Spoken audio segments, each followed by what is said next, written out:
네, 안녕하세요. 대전여고 1학년 1주차 주간지 여러분들이 질문한 내용들 좀 더 확인해 보도록 하겠습니다. 일단 1주차에서 여러분들이 4번 문제 질문했어요. 성찰의 정확한 개념이 무엇인가요? 자신이 경험하고 느낀 것이 있다면 그것이 전부 다 성찰이 되나요? 이렇게 질문을 했거든요. 일단 4번은 답은 5번이었는데 이제 3번 선지에 성찰이라는 단어가 있어가지고 질문을 했나 봐요. 그러니까 우리가 흔히 시에서 말하는 뭐 성찰적이다라고 이야기를 하면 내 경험만을 그쵸? 뭐 이게 경험이 전제가 돼야 되는 거고 일단 경험을 통한 반성이 들어가 있어야 돼요. 그러니까 물론 이 산속에서 같은 경우에는 반성은 아닌데 산속에서에서는 내가 경험을 했어요. 그쵸?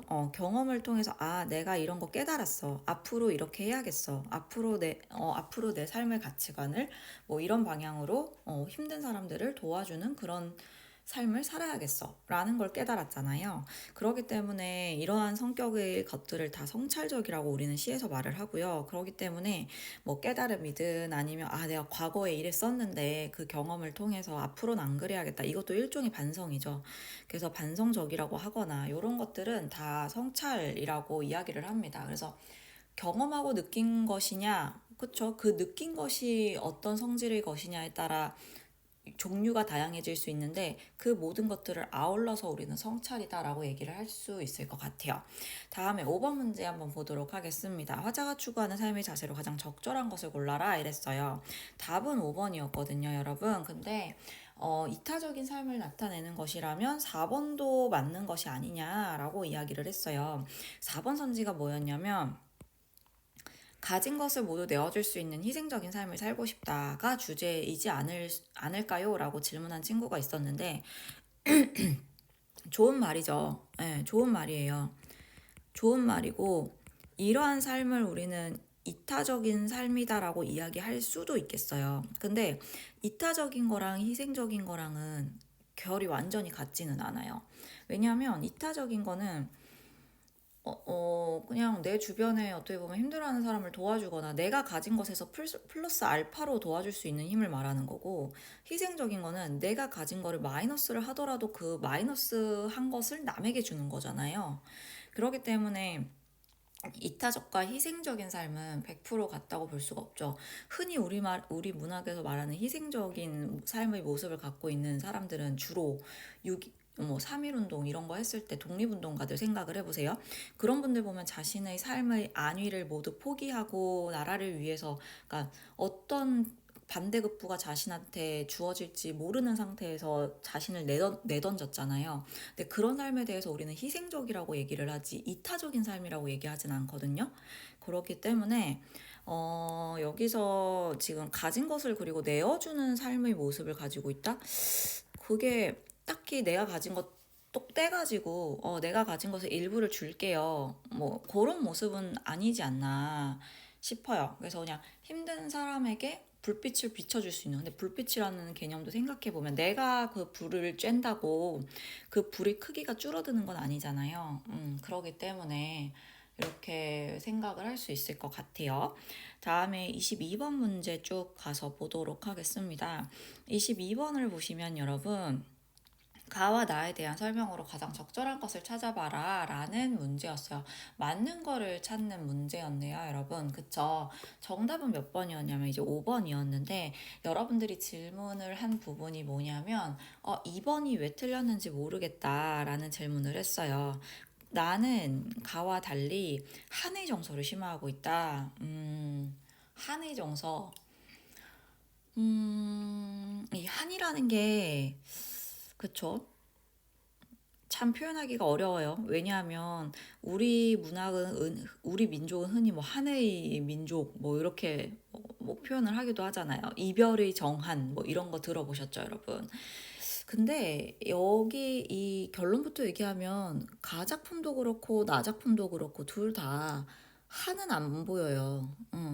한이라는 거는 내 가슴에 맺힌 응어리 같은 거거든요. 내 가슴에 응어리, 뭐 회환, 후회와 한탄 이런 걸 우리는 한이라 그래요. 근데 가와 나는 지금 무슨 얘기하는 거냐면, 아, 모르는 사람 도와주자, 앞으로. 아, 모르는 사람이 아니라 힘든 사람 앞으로 도와주자. 그 내용이고요. 나 같은 경우는 오히려 되게 나를 산산이 으깬다를 통해서 우리는 아, 연탄이 되게 희생적인 삶을 사는 것이고 이런 삶을 가치를 생각을 해보자. 이런 내용이잖아요. 그러니까 가랑 나는 어떻게 보면 누군가에게 이타적이거나 혹은 희생적인 존재가 되자. 그런 얘기지. 내가 가슴에 이것을 하지 못해서 한이 맺혔어요. 그런 건 아니라는 거예요. 흔히 한의 정서가 나오려면 내가 원하는 것을 하지 못하는 거.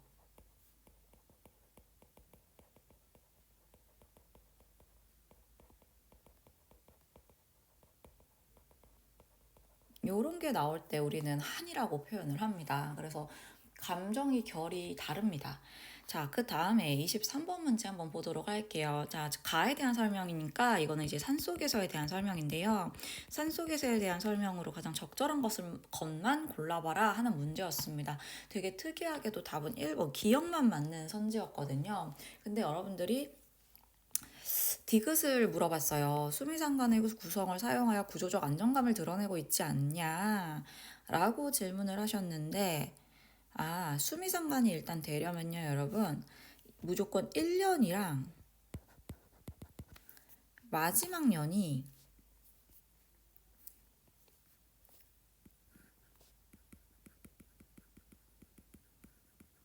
아예 똑같이 반복이 되거나 아니면 거의 단어나 어떤 배열 그리고 약간의 식구 정도의 변형이 있는 수준이어야 해요. 이렇게 되어야 우리는 그 수미상관이라고 얘기를 하는데 뭐 구조적으로 1년과 마지막 년의 공통점은 그 도치법을 쓰고 있다? 라는 공통점은 있지만 그거 외적으로는 지금 단어의 배열이라던가 뭐 여기에 모르리라 있지만 여기는 아무것도 없죠. 마지막 년에는 서술어가 없죠. 그래서 그런 그 외의 모든 구조들은 다 다르기 때문에 이건 수미상관 구성이라고 보기가 어려워요. 예. 다음에 여러분들 27번 문제 한번 보도록 하겠습니다. 27번은 이거는 좀 어려웠겠네요. 그렇죠?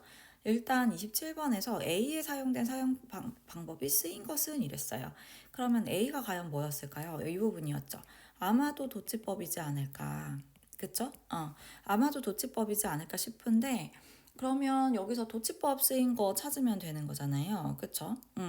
이거 여러분들이 이거는 아직 안 보여서 그래요. 안 보여서 그런데 안 배워서 그렇고 4번이기는 합니다. 가장 유명한데 왜 그러냐면 요거는 4줄짜리 한시예요. 한시고 비개인 긴 뚝에 풀빛이 고운데 남포에서 임을 보내면서 슬픈 노래를 부르고 있네. 여기까지는 도치법이 없죠. 근데 요거는 3, 4구가 지금 도치법이 쓰이고 있어요.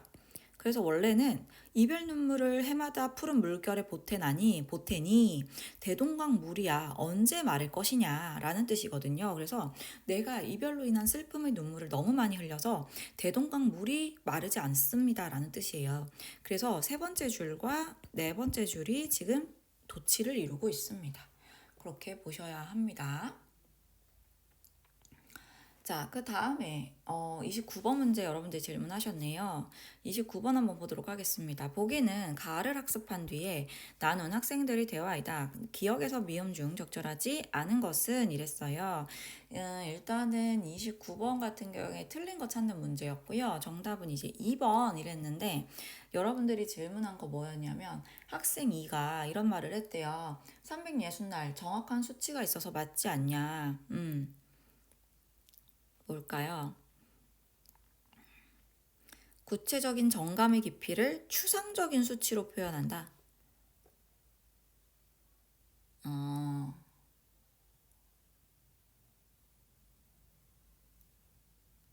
그리고 잠깐 볼게요. 기억부터 한번 볼까요? 1인칭 화자가 표면적으로 드러나 나라고 했으니까 맞죠? 서러움, 서운함, 기다림 등을 통해서 직접적으로 정서를 드러내고 있다. 맞죠? 그리고 그러한 구체적인 정감의 깊이를, 이게 감정을 구체적이라고 표현할 수는 없어요. 요거는 구체적이라는 거는, 여러분 시에서 말하는 구체적이라는 거는 감각을 통해서 확인할 수 있는 것을 말하거든요. 여기서 말하는 감각이란 흔히 우리가 오감이거든요. 그러니까 내가 내 감정을, 여러분, 내 감정적인 거를 눈으로 보거나 냄새를 맡을 수 없어요. 그렇기 때문에 내 정감, 감정의 깊이는 추상적인 감정이겠죠. 추상적인 감정을 구체적인 수치를 통해서 드러냈다는 게 인상적이야 라고 했으면 맞는 선지였을 거예요. 근데 이거는 지금 두 개가 순서가 바뀌었죠. 그렇기 때문에 이제 적절하지 않은 거 2번 이렇게 하시면 되겠습니다. 다음에 31번 문제 한번 보도록 할게요. 31번 같은 경우에는 이제 정답은 가장 적절한 거 몇 번이냐 했을 때 4번인데, 여러분들이 질문을 한 게 A가 왜 긍정적인 속성인지 모르겠어요 라고 했거든요. 한번 보도록 할게요. A가 어디였을까요? 아, 봄눈들을 데리고, 우리가 사실 이 작품 안 배웠다 여러분, 그쵸? 안 배우긴 했는데 이 작품 전체적인 내용을 읽어보면 요거는 이 두 개를 놓고 비교를 하셔야 돼요. 이 두 줄을 놓고 이 세상에 내리던 한방눈을 내가 멈추게 하겠다 이랬거든요. 멈추게 하는 거니까 그게 좋은 거면 계속 내리게 할 거 아니야. 근데 나쁜 거니까 멈추게 하는 거겠죠. 그렇기 때문에 한방눈은 우리가 세모. 그러면 보리밭에 내리던 봄눈들을 데리고 와서 추위에 떠는 사람들의 슬픔에게 다녀오겠다 이랬거든요. 그렇기 때문에 봄눈은 추위에 떠는 사람들에게 가는 존재야. 그렇기 때문에 봄눈은 동그라미를 해야 돼요. 긍정적인 소재야. 즉 여기서 한방눈이랑 봄눈은 대조의 관계에 있어요. 참고로 이 봄눈이라는 게 뭐냐면 우리 3월 왜 꽃샘추위 이럴 때 있잖아요. 그럴 때 내리는 눈이거든요. 근데 이런 눈은 보리밭 위에 이렇게 눈이 얇게 이렇게 딱 펴서 이렇게 내려오면 그 약간 그 비닐하우스 효과를 준대요. 그래서 보리밭에 심어놓은 그 작은 그 씨나 새싹들 있잖아요. 걔네들한테 따뜻한 온기를 오히려 심어주는 역할을 한다고 합니다. 봄눈이. 그래서 봄눈은 여기서 긍정적인 역할을 하는 소재라고 여러분들 보시면 되겠습니다. 다음에 32번 문제 한번 보도록 하겠습니다. 일단 가장 적절한 것은 뭐냐라고 했을 때 답은 5번이에요. 답은 5번인데 여러분들이 질문한 게 뭐냐면 나에서 뭐뭐라라고 끝나는 것도 우리가 반복이라고 말할 수가 있나요? 1번에서 그렇게 물어봤거든요, 여러분.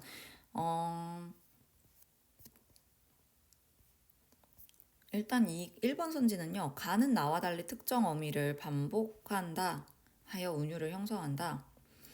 둘 다 특정 어미를 반복하고 있죠. 왜냐하면 여기도 알리라가 나오고 여기도 알리라 나오죠. 모르리라. 두 번 이상 나오면 우리는 반복이라고 그것을 보고요. 다음에 가 작품 같은 경우에는 겠다가 계속해서 반복되고 있죠. 그렇기 때문에 역시나 종결 어미가 반복이 되고 있습니다. 그렇게 돼요. 그렇기 때문에 32번은 답이 몇 번이냐면 답은 5번이다. 자, 다음에 35번 문제 한번 보도록 하겠습니다. 가의 화자 갑과 나의 화자 을이 대화를 나눴다고 합니다. 여기서 적절하지 않은 것을 골라라 이랬거든요. 일단 이 문제의 정답은 4번인데 여러분들이 왜 이게 4번인지 모르겠다, 어디가 틀렸는지 모르겠다 이야기를 했나 봐요. 을은 지금 나 작품의 화자예요. 그쵸? 자, 그런데 때때로 도움을 필요로 하는 이에게 무관심하고 냉담한 모습을 보면 누구에게나 시련은 평등하게 닥칠 수 있다는 것을 일깨워주고 싶습니다. 이거는 뭐 엄청 틀렸다고 말하기는 애매할 것 같기는 한데,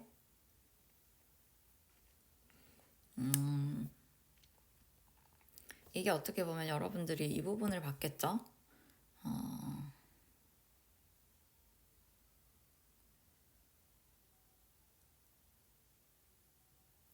어디니? 나는 슬픔의 평등한 얼굴을 보여주겠다. 그쵸? 그러니까 이게 조금 의미가 다른데요, 여러분. 여기서 누구한테나 시련은 닥쳐. 평등하게 닥칠 수 있으니까 조심해 라는 뜻이라기보다는요. 이 슬퍼하는 이 슬픔이라는 지금 여기 이야기 나왔잖아요. 그쵸? 그 슬픔이 나왔잖아. 근데 이 슬픔이가 어, 지금 이 슬픔이 너한테도 올 수 있어 라고 해석을 할 수도 있는데, 이 4번처럼 해석을 할 수도 있는데, 여기서는 그냥 약간 그런 걸로 해석을 해주시면 될 것 같아요. 약간 슬픔을 가진 힘든 사람들도 우리와 똑같은 사람들이다. 그러니까 우리가 지금 또 내가 지금 조금의 내 개인적인 어떤 편안함, 안위 이런 게 있다고 해서 되게 기뻐하는데 그렇지 않다는 거예요. 내 주변에 있는 힘든 사람들, 아픈 사람들도 다 우리와 똑같은 사람들이다, 평등한 사람들이다 라는 것을 알려주는 메시지라고 해석을 하시는 게 좀 더 정확할 것 같아요. 자, 그 다음에 37번 문제 한번 보도록 하겠습니다. 윗글과 보기의 공통점으로 가장 적절한 것을 골라봐라 이랬어요. 일단 정답은 5번이었는데 여러분들이 질문을 한 게 1번은 왜 안 되나요? 라고 질문을 했나 봐요. 윗글과 보기의 공통점.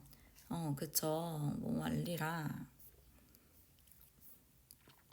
유사한 문장 구조를 반복한다.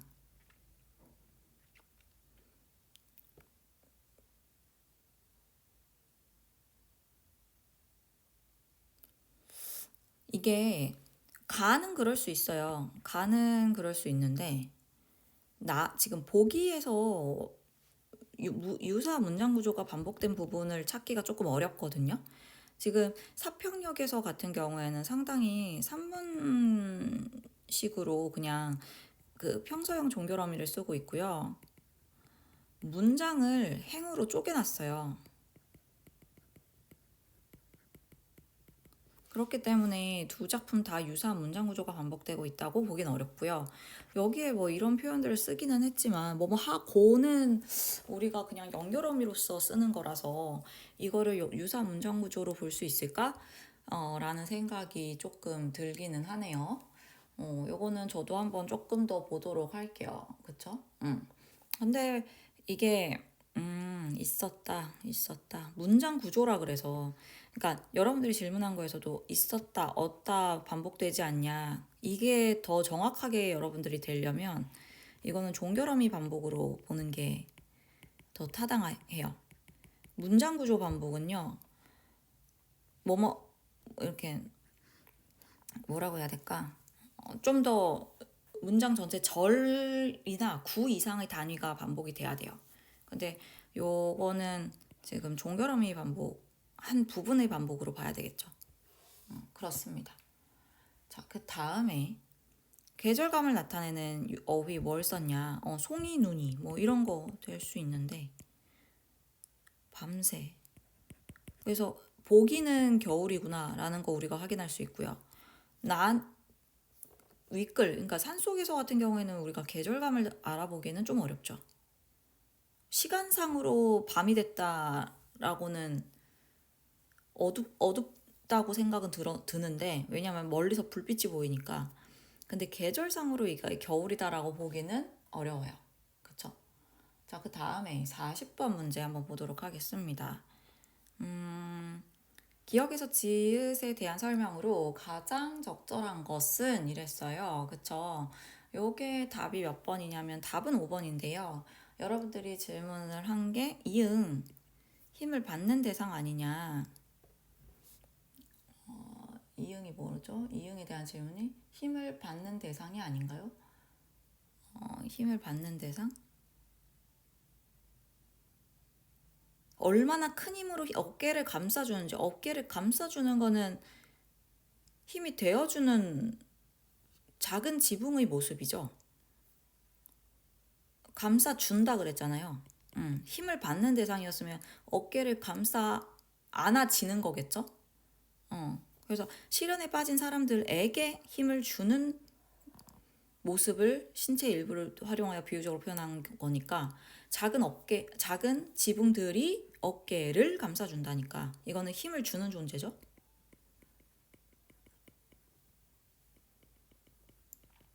기억이랑 미음, 길을 잃어보지 않은 사람. 이게 부정적이다, 긍정적이다 보기는 조금 어렵고 그냥 시련을 겪지 못한 사람이에요.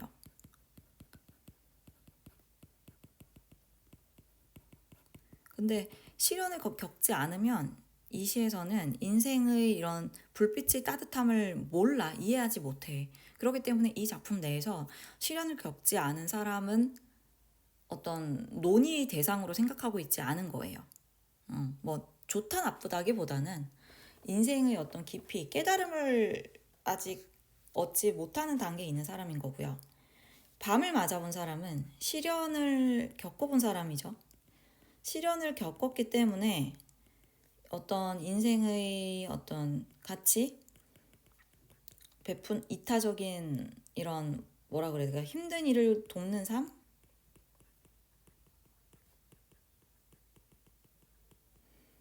이런 것들을 이해하는 사람이죠. 그러니까 기억과 미움을 비교를 해보면요. 지금 처한 상황이 다르다는 점에서는 대조적일 수 있어요. 그러니까 대조라기보다는 그냥 반대에 있는 사람이에요. 기억은 시련을 아직 안 겪어본 사람이고 미움은 시련을 이미 겪은 사람이고, 근데 이 둘의 차이는 이제 인생을 대하는 경험의 차이가 있겠죠. 근데 경험이 없다고 해서 그게 부정적인 건 아니잖아요. 기억은 아직 시련을 겪지 못했기 때문에 경험이 부족한 사람이거든요. 그거지. 뭐 이게 좋다, 나쁘다, 좋은 거다, 나쁜 거다. 뭐 그거는 아닙니다. 41번에 뭐가 오타 같은 게 났나 봐요. 해설지 설명이 좀 다른 것 같다. 그러면 그런 거는 그냥 패스 하셔도 될 것 같아요. 맞아요. 41번에 보니까 답이 좀 이상하네요. 해설이. 41번에 적절하지 않은 거는 3번이겠죠. 왜냐하면 여기서 사는 약간 인간에게 시련을 줄 수 있는 어떤 공간적인 배경으로서 역할을 하고 있는 거기 때문에 뭐 우뚝 서서 마음을 회복시킨다 이런 의미로 보기에는 조금 어려울 것 같아요.